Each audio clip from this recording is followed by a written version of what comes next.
Shalom, Bapak, Ibu, dan Saudara. Kita bertemu kembali dalam Efrata Devotion. Kasus kematian Brigadir Joshua Huta Barat menjadi sorotan publik di negeri ini. Presiden ikut angkat bicara sampai 4 kali supaya kasus ini dibuka, jangan ditutupi. Kapolri telah mengumumkan para pelaku pembunuhan. Saya tidak sedang membahas politik karena itu bukan ranah saya.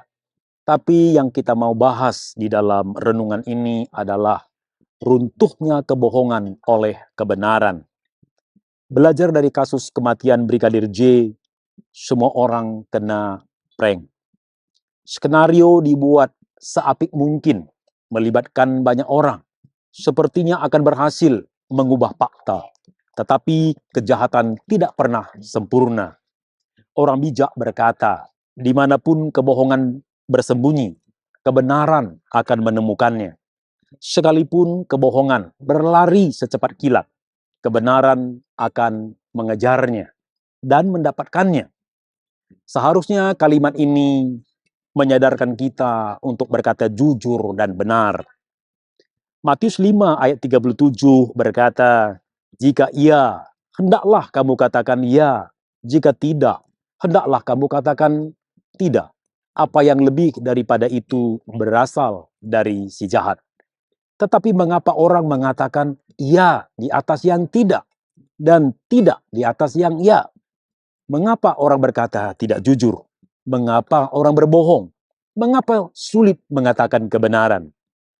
Faktor utama adalah kejatuhan manusia ke dalam dosa. Ketika manusia berdosa, manusia dikuasai ketakutan. Mereka bersembunyi dari kebenaran, yaitu Allah. Faktor lain adalah karena kuasa si jahat menguasai manusia. Iblis, bapa segala dusta, terus bekerja supaya manusia tidak hidup dalam kebenaran. Dan banyak orang yang dipengaruhinya. Faktor berikutnya adalah karena ada resiko yang harus dibayar mengatakan kebenaran. Inilah yang kadang orang tidak siap menerimanya. Seseorang yang melakukan kejahatan bila mengakuinya, ada sanksi atas perbuatannya. Sanksi itu bisa dipecat, bisa masuk penjara, sehingga orang tidak siap. Maka kejahatan ditutupi dengan kejahatan.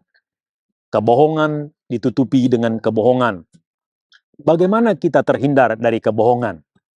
Kita harus hidup dalam kebenaran. Jangan melakukan dosa. Jangan melakukan kejahatan. Bila kita melakukan kejahatan atau pelanggaran, jujurlah mengakuinya. Ingat, kebohongan pasti dikalahkan kebenaran. Mari kita berdoa.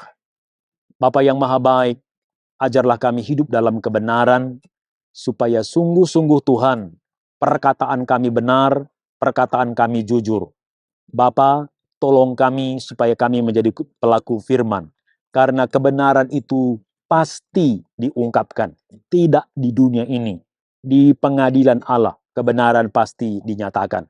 Oleh sebab itu, ajarlah kami Tuhan Yesus, hidup di dalam kebenaran, dan berkata benar, hidup benar. Bapa di surga, berkati anakmu yang mendengar Efrata Devotion hari ini, supaya dia pun hidup dalam kebenaran Tuhan. Karena sungguh-sungguh hidup dalam kebenaran itulah yang memerdekakan kami. Hidup dalam kebenaran itulah yang membuat kami tidak merasa ketakutan dalam hidup ini. Terima kasih Tuhan. Ini doa kami. Dalam nama Tuhan Yesus kami berdoa. Amin.